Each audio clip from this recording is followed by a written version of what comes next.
Okay. Hello, everyone. My name is Anna Vella, and we have Bob the Booker and Fleur Pierets with us today. And hi. And Hi. she has written a beautiful, beautiful memoir named Julian.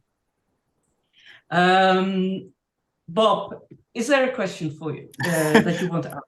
Well, I suppose you could just sort of start off, Fleur, if you want to tell us just a little bit about the book more generally. Anne and I have both read it, but just for sort of anybody watching, tell us a little bit about the book. Yes, good. Well, I wrote this book 5 years ago because my wife Julian and I worked as an artist couple for 7 years.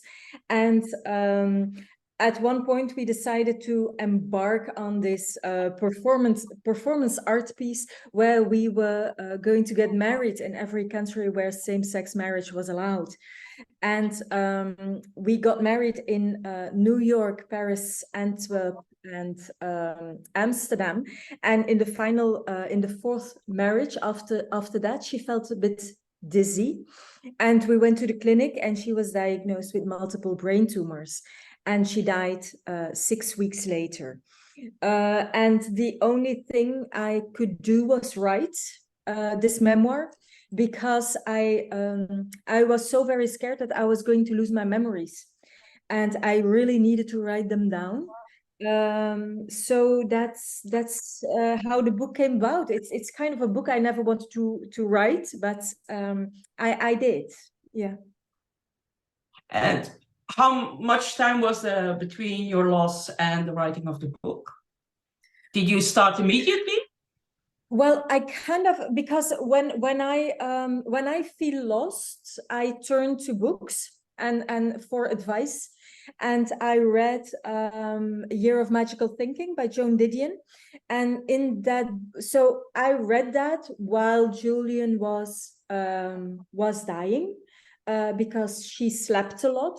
So I was doing a lot of research on brain tumors and how well it was going to work and what was going to happen, because it was kind of a very manic way of holding on to reality. And when I read A Year of Magical Thinking, it struck me that Joan Didion wrote that she forgot almost everything, so that she lost a lot of memories, and it's actually very scientific. It's called a widow brain, and that's actually a thing where you lose your memories. So I was so very scared of that I already I had this paper bag filled with napkins and little papers and doctor prescriptions, and I wrote at the back of it, I wrote things like, I remember like 3 years ago, we were at the beach in Spain and we were talking about this and this and this.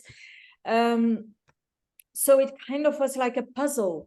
But right from the start, I knew that I wasn't a therapeutic writer. I am not, because I don't feel like anybody would benefit from that.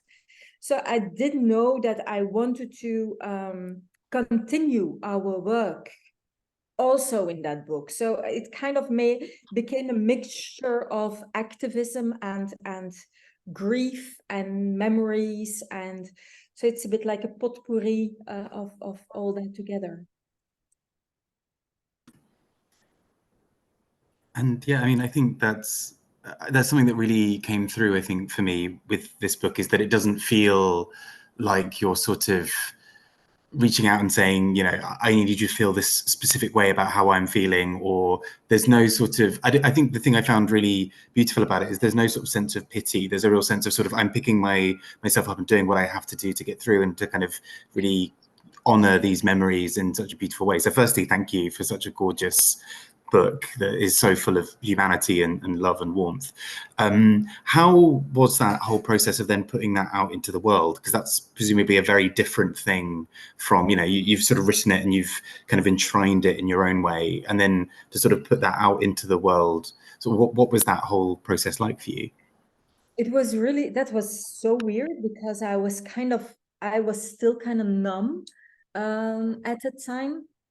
But I had some really good friends who stood by me, and I do feel that sometimes I was a bit too open in interviews, because it was just, when somebody asked me, it was just like, I was just giving it all up. And I'm still kind of like that, because it was my way of communicating, you know, like this hugely oversharing. And but I do remember the first television appearance that I had. I was so scared that I was going to cry, because I worked for television myself for like 4 or 5 years, and it was reality TV that we made, and it was amazing when people cried, you know, and that was, so I always hated that very much. And so now I was sitting on the other side of the table, and I was thinking like, oh my God, now, so this is me now, and I really, really don't want to cry, because I hate pity. And I talked to the host, and he helped me so much. He said, "Do you ever have you ever seen somebody sneezing on television?" I said, "Well, no, I haven't." And he said, "Well, like that's the same kind of adrenaline your body makes. It's the same kind of thing like crying. So you're not going to sneeze, and you're not going to cry, and just look at me the whole time, and we are going to get through this together." And I kind of did, because they showed pictures of our weddings and everything. So he always said like, "We're going to show pictures, look at me." So this was so amazing. And that was my first television appearance. It was in Holland. It was a huge show. And that kind of helped me go through, because if this succeeded, nothing else would fail, because I literally had nothing to lose. You know, I lost my wife. I had literally nothing else to lose. So I kind of went for it. Yeah.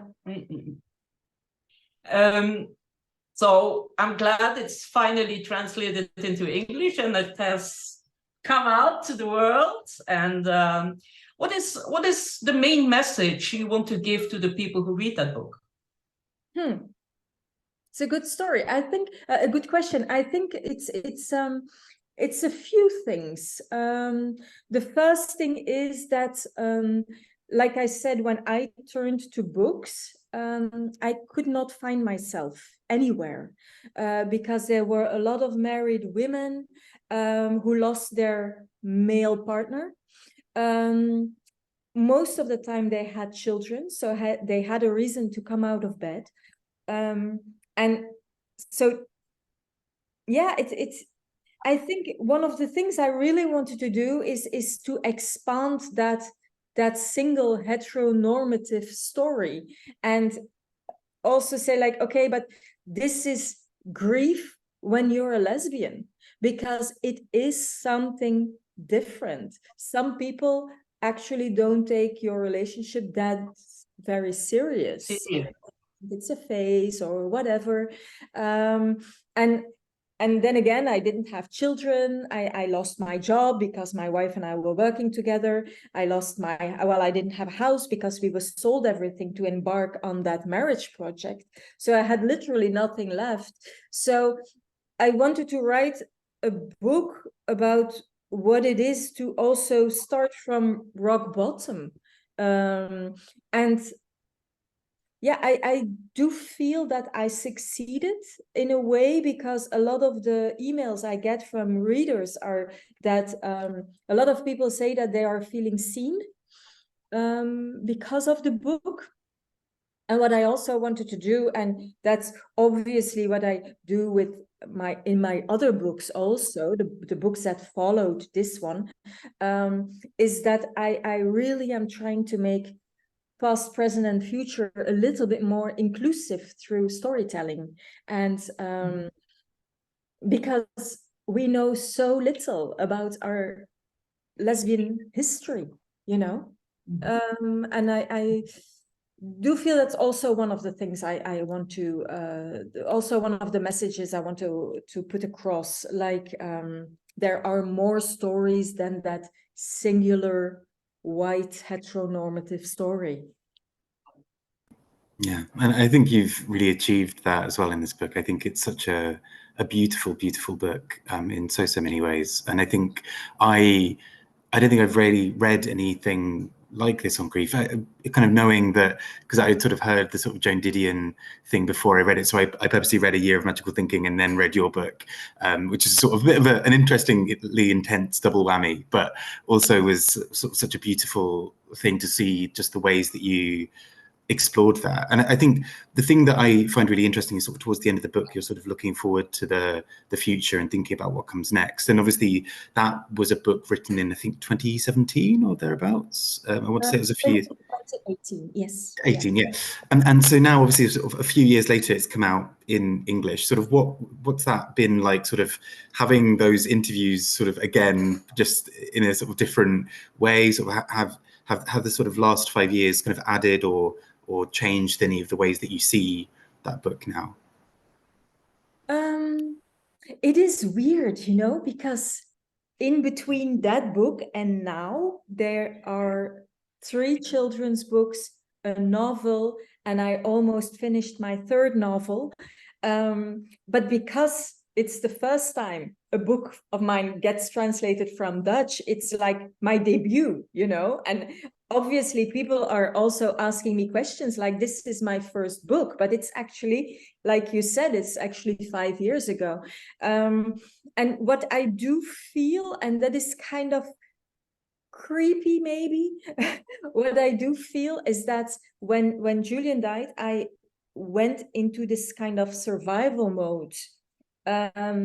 And I do feel that I haven't been paying enough attention to that loss, and it still kinds of drops on me. And obviously it's always there, you know, the grief is always there. I will always miss her. I will always miss asking her advice. You know, sometimes I'm thinking, shall I do this? Shall I do this? Or do I have to say yes? Do I have to say no? So I do miss somebody I can spar about those things, and so it's kind of, I do know that I will never be able to like give it a place. I don't know if that's an expression in English. It is in Dutch, and that's also not necessary. But I do feel I still have a lot of work to do because of the fact that I went into that survival mode, and because I literally had 125 euros on my bank account and I had 2 suitcases, I didn't have the luxury to actually grieve. Yeah, so it's pretty weird, and it's very confrontational to talk about all these things all over again. But it's good because if it isn't now, it will be in 10 years. It haunts you eventually. So yeah. Maybe it's healing now more than 5 years ago, that you have the harsh grief has a little bit faded away. Like you always say, the sharp edges have become more manageable, but that it's now reliving everything will maybe, knowing that you are stronger now, that you have achieved a lot of beautiful things already. Your 2nd book is amazing. That's why actually I contacted the publisher that you are working with now, and then I said, well, maybe the first book is better to start with, and but it's I think since then and now you have achieved a lot of beautiful things. You have become a real spokesperson everywhere. In Netherlands here, it's beautiful to see your evolution. So maybe now with the relaunch of Julian in English, maybe it will help you a little bit more to not give it a place, because giving something a place is like hiding it. somewhere, but just to embrace it more, maybe. But yeah, I will let you know in a few years. It will never really heal, but it will. Sometimes wounds can become beautiful scars too, and this is a beautiful way to. But not only, it's a beautiful way to make Julian still. How do you call it, relevant, because now when you started were 22 countries. How many countries now in January for same-sex that allowed same-sex marriage? In January there will be 35. So over the course of 6 years there were 13 added countries to the list. And in how many countries is it still illegal to be gay and dangerous?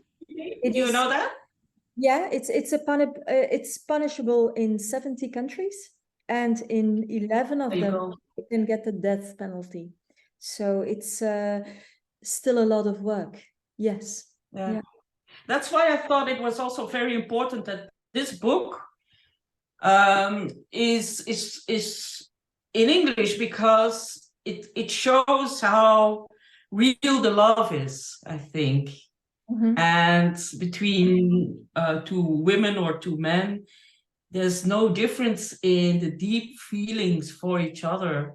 And if a person who doesn't really understand why gay marriage or why do they want that, well, if they read this, they will understand, I think. Yeah. And I think that's a beautiful achievement. That's a unique. Thank you. Tell me, you are going. You're going back to England to the UK in October. Yes. What are your promote the book? What are you going to do? Well, now I went for a week, so I did BBC Women's Hour, I did the This Morning show, Guardian, everything. So it was like this roller coaster. It was amazing. I would never have expected it. And now I'm going back by the end of October to do some bookshops. So I'm going to talk at some bookshops in Bristol, in Nottingham, and in London. And then I have some interviews, and I'm talking to some corporate people to talk for their companies, because that's actually well, obviously I'm a writer and I love writing, but for a few years now I'm also talking. I have this lecture, different sizes, about inclusion and protest art and the importance of reading and listening to each other's stories.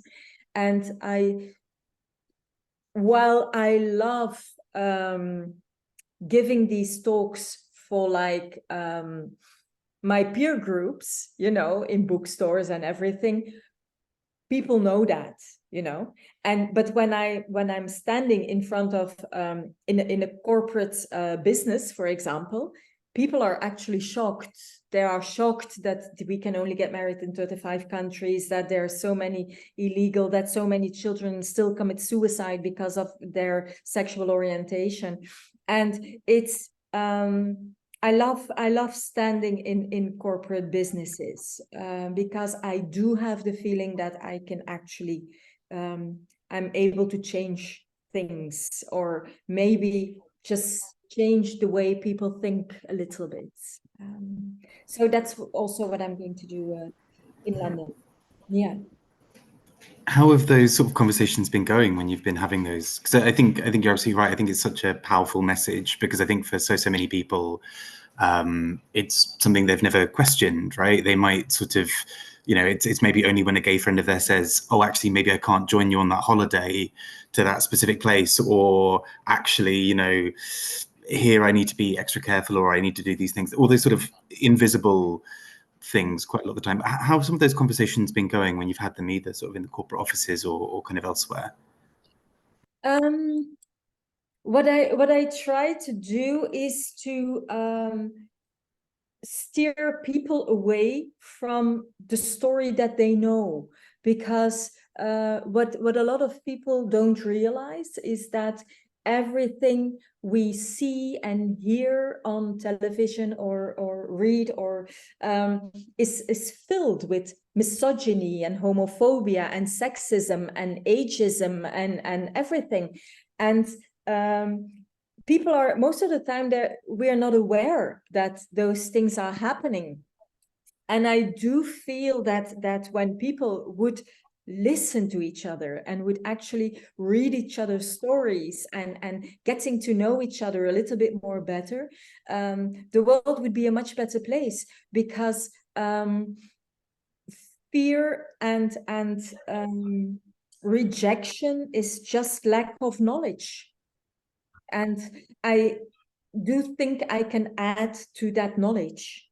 And so the conversations are, sometimes it's tough, I must say, because sometimes I get people who are saying to me, like, a woman doesn't have to tell me what I have to do.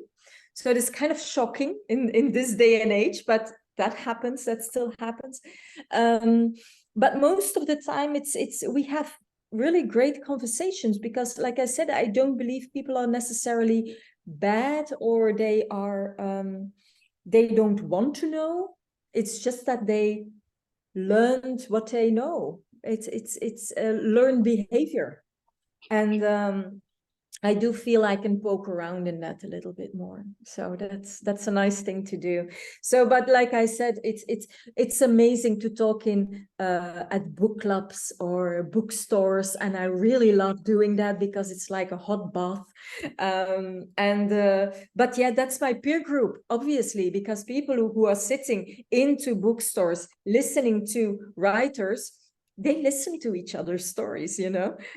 So that's kind of preaching to the choir. But so that's why I'm going corporate for like 3 years already, and stepping it up a little bit more. Yeah. Wonderful. I forgot my question. How are the reactions in the UK on your book? Do you have received any yet? Yeah, but it's amazing. It's actually like people are emailing me that they read the book and that they're so moved, and it's both men, women,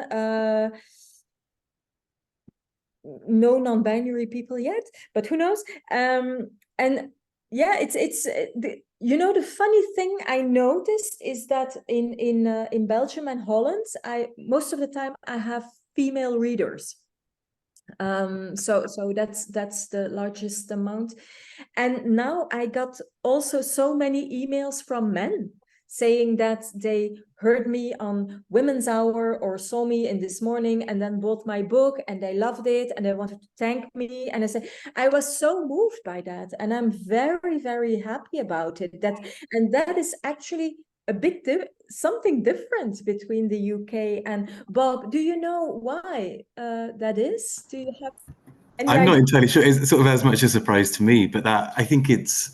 I mean, it's really lovely to hear that, because I think exactly like you said, there's always a risk that sort of, kind of just your tribe or whatever are kind of the people hearing that message. But you know, I think, you know, I remember when you mentioned to me that you were going on This Morning, which it sort of blew my mind because that is huge in the UK. Yeah.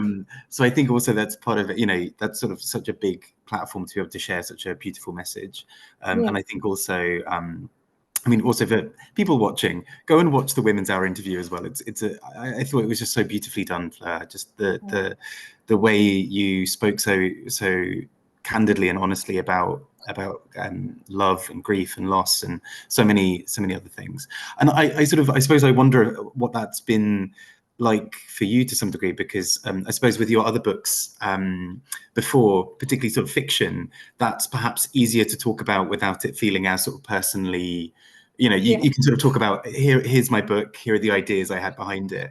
I suppose it's quite a tricky thing. I suppose obviously you've had sort of a few years of experience of doing those interviews, but how has that been sort of, that's quite a quite a tricky thing to talk about sort of several times a day, sort of during a press tour. How has that sort of been for you? I think I had such an amazing experience in the UK, because everybody was so amazing. Everybody was so nice and so sweet, and so and they hugged me and and everything. So it was also so beautiful, and which made it very easy for me to go into that conversation with an open heart, because they were so forthcoming and they were so attentive, and that yeah, to use maybe a weird word when it comes to media and press, they did create a safe space, you know. Holly Willoughby and Emma Barnett, they did create that same space in the BBC and on ITV, which is kind of weird to say, but they did succeed in that. So I was very comfortable talking about it. And you are right that the books that came after Julian aren't as far as personal as Julian. But then again, Anne knows that because she read them in Dutch. I do feel that it is also very personal, but it's just more fictionalized. But it is actually like my second book. It's about somebody who is a writer and who is going on a journey to see what she wants to do with her life, and she's going on a search for the history of lesbian literature, but that's also me going on that search, obviously. So I don't think I can write not about me, you know, but it is maybe weird because I don't know any writer who doesn't write about themselves, right? It's always there's always a large part of you in there. Yeah, but you kind of know how to reach people in a way. I think a lot of men that have read your book now, it's the way you speak about grief that appeals to people, because everybody has lost either a father, a sister, or a lot of people, a partner.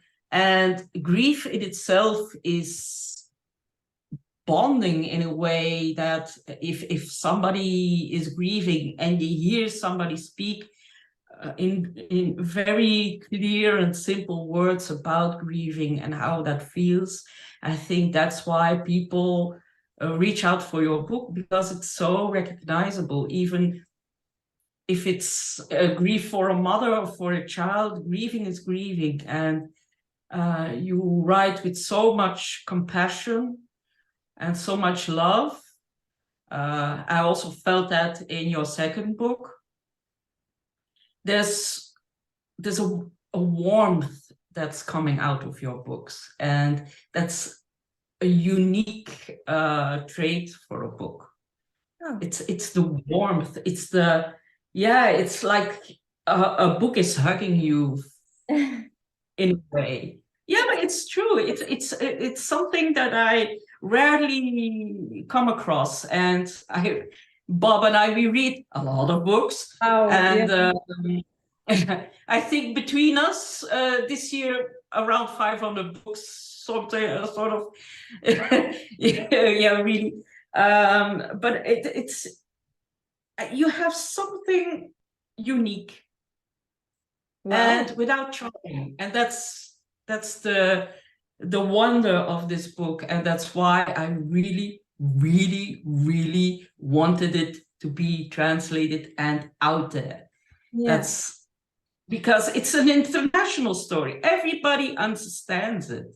And you tell a story of two women, but it's, in a way, you show it's different, but it's also the same. Mm-hmm. Yeah. Because it's true. And everything that is true is recognizable, you know? when something is sincere. Yeah. But I do think that I have my mother to thank for that, because I was kind of raised like that, because my mother was a hippie in the 70s, so it was all love and flowers and everything. But then again, she always said to me, be kind to people, because you never know what they're going through. And I do feel that I have a deep empathy for people. And I do think I have her to thank for that. Yeah, and maybe that's what you are reading. I don't know. Yeah, it's what do you feel, Bob? Do you feel what experience did you have when you were reading the book? Yeah, I mean, I think pretty much exactly as you were saying. I think there was something so, like, obviously, you know, it's such a difficult story. You know, it's such such strong sets of emotions as you're reading it. But I think I was just really blown away, exactly as Anne was saying, by the warmth, the sort of, there was a real power, I think, throughout the book of how it sort of sought to just take the legacy of everything you and Julian experienced together and really turn that into something really profound and magical and beautiful. And I think it massively achieved that in so many ways. I think it's just such a beautiful thing to read. And I mean, thank you as well for your kind of your honesty and your frankness in talking about some of those things. I can't begin to imagine what that must have been like to write, but I think there was something just so, just so beautiful about it from start to finish that I just think was really, really incredible. And like Anne said, I'm delighted that it's in English, partly because it means I actually get to read it, but also just because I think for you to read the second one. I'm so yes, very, very excited for curious what you think of it. Yeah, I think it's just so exciting, exactly as Anne was saying, that it's such an international story. So I'm really delighted that so many more people are going to be able to read it now as well in English. Yeah, thanks to Anne, because she introduced me to the publisher. Yes. Yeah, well, I thought, that was the beginning of my the reason why I started YouTube. My YouTube channel was to bring Dutch and other literature to the world, because it's not very well known and a lot of good books are just not translated. So, and I thought, well, with you, I immediately had a feeling this needs to be translated and published, because this is an international story. This is a story that everybody can understand and grasp, and don't need the cultural references to understand the story. And that's why I started reaching out to publishers saying, well, I know a really good story and you really, really should read it. And that's what I did. And I'm glad that I did, because, otherwise. Yeah, I'm also very glad that you did. Yeah. Yeah, well, but I felt also a bit, not sad, but also a bit guilty, sort of, that you're going through it again, reliving the emotions again. So I felt a bit, oh no. I didn't think about that one. But that's me. I'm a bit of a bulldozer when it comes to those things. But I really am glad that Three Times Rebel chose you and decided to work with you. It's an amazing publishing house. It is. We can say that. Yeah, she is so yeah. Yeah, their values are wonderful. They really want to bring messages and give a voice to people from smaller languages. So that's wonderful. So thanks to the people of Three Times Rebel also, because I think sometimes we forget that they take also a risk of printing this and yeah, it's yeah, it was just the right person, I think. Yeah. You Yeah, were yeah. the right match. It was a perfect match, yes, and it still is, because we are texting daily about how things are going and everything. So it's a perfect match. Yes, They are wonderful people too. Yeah. yeah. So it was the right. If it's possible that if Julian was published by a big house, that it was just a memoir, and now it's for them. It's also very important because they really believe in what they are doing, and it's very them still. It's not just a big corporation. It's a tiny, beautiful publishing house. So yeah, really check them out too, because they have great taste. Yeah, and I do believe that that's kind of the future of publishing also, to actually search a niche, or because there is so much, and there is also so much books that are printed without love, and just because it's a big name, or it's a trend, or and I do believe, and I have a strong belief in smaller publishing houses like this. I was a few days ago, I was talking with Maggie Nelson, because I did her laudatory speech in Utrecht, and I was talking to her agent, and he said, like, I feel bad for her Dutch publisher, because most people buy her books in English. And that's obviously true, because a lot of people just read in English nowadays. They don't wait for the Dutch translation anymore. And I started thinking about it, what this will mean for English books if they aren't translated anymore, and what does it mean for publishing houses. But I also thought, like, but that's a wonderful opportunity for Dutch publishing houses to start looking for Polish writers and Russian writers and writers from Uganda and Armenia. yeah, just minority languages, and start translating those, because everybody reads in English. Maybe we don't have to translate from English to Dutch anymore, and we can just look for other voices, and that would also be very nice. Yeah. Well. No, I totally agree on all of that. I think indie presses often, exactly as you said, sort of indie and small presses really take the big risks in just the most exciting way. I think so. I mean, I remember when I was looking at my favorite books from last year, I remember looking at it and realizing that of the fiction, I think more than half of them were from indie presses. And it was just one of those things, just because those are the books that really stood out as being just particularly interesting, or where that extra little bit of risk was that just made it really exciting. So, I mean, I'm really delighted that an indie's picked it up here, and totally agree with everything you're saying about 3 Times Rebel. Very, very good. I suppose my question, sort of in a broader sense, was sort of what you're kind of reading, or what books you've also been really enjoying recently as well. I'm sorry to put you on the spot with this, but sort of, yeah, any books, maybe either your all-time favorites, or or that giant table of books behind you. Yeah, well, I'm currently reading. I love that book. Oh. Yeah.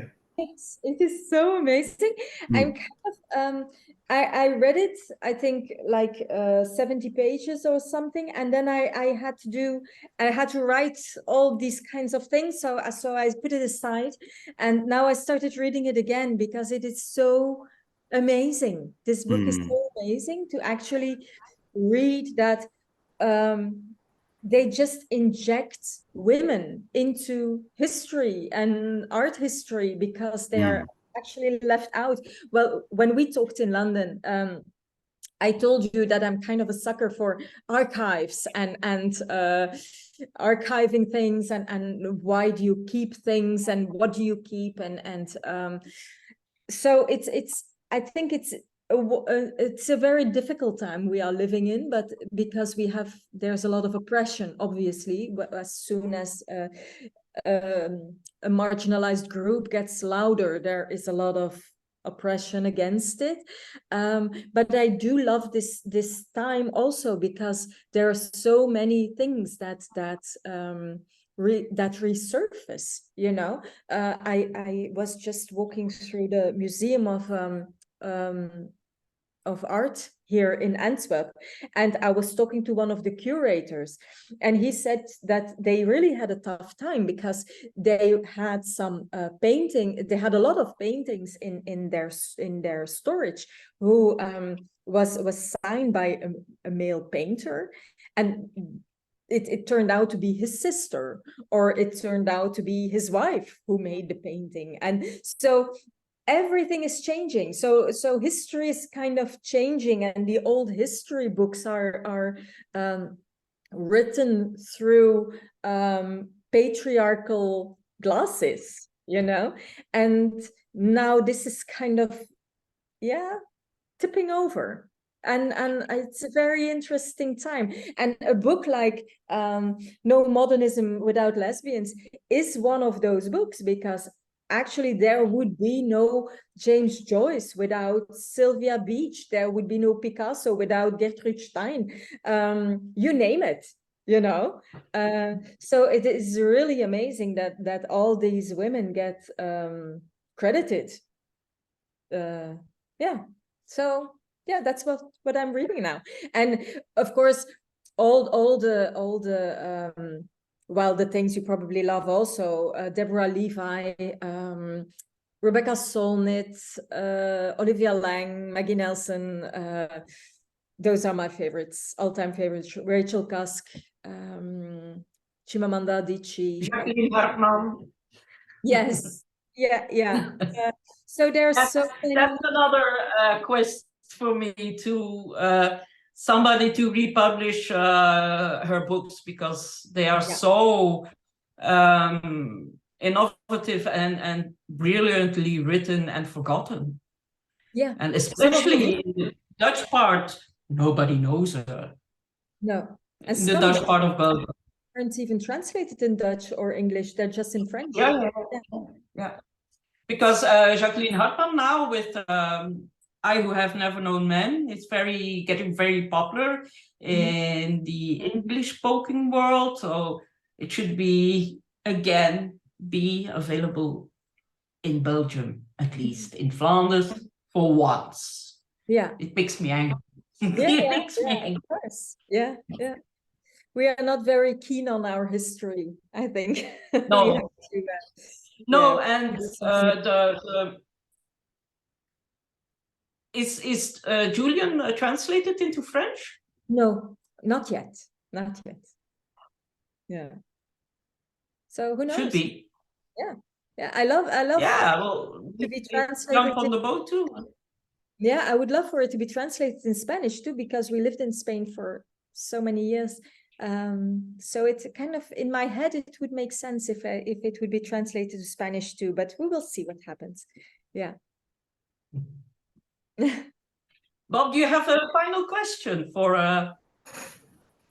No, I mean, in many ways you just said it, which is just because I was going to ask sort of what you wanted next for the book. But I mean, also just thank you so much again for just all of your sort of being so sort of open and so vulnerable, and also just for having created such a beautiful book.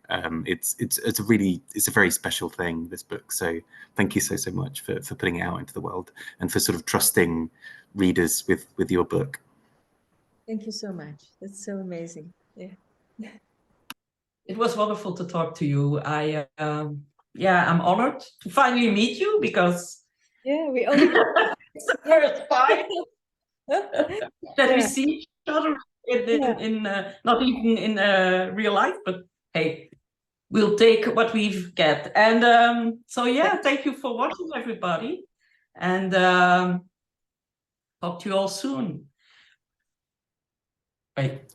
Bye. Bye.